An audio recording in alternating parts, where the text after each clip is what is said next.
వాడు నన్ను మోసం చేసాడు సింధు. ఏం చేశాడే? క్లోజ్ ఫ్రెండ్ అంటే తప్పేంట్రా? వాడికి ఒక క్లోజ్ ఫ్రెండ్ ఉంది. ఆ అమ్మాయిని మా అపార్ట్మెంట్ లోనే పెట్టారు. నిజమా? మీ వైఫ్ ని చూడడానికి వెళ్ళావు, అక్కడ మీ స్కూల్ ఫ్రెండ్ ఉంది, అది నీ తప్పు కాదు మామా. ఒసే, నాకు కూడా పవన్ మీద డౌట్ ఉంది. ఇప్పుడు ఏం చేద్దాం మామ? ఫోన్ కూడా లిఫ్ట్ చేయట్లేదు. మిషన్ ఆషాఢం, నీది అసలు తప్పు లేనట్టే ఉండు. నువ్వు ఫస్ట్ కనుక్కో వాళ్ళిద్దరి మధ్యన ఏమైనా ఉందా అని. Copy that. బాయ్. ఎలా మాట్లాడాలి?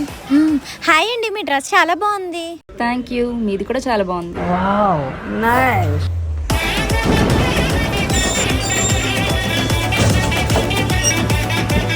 అడగాల వద్దా? అడిగేద్దాం. పవన్ మీకేమవుతాడు? పవనే అవుతాడు. రిలేషన్ ఏమవుతాడు? పవన్ నాకు చాలా హెల్ప్ చేశాడు. తను నాకు క్లోజ్ ఫ్రెండ్. క్లోజ్ అంటే క్లోజ్ అప్. నెక్స్ట్ పార్ట్ కోసం లైక్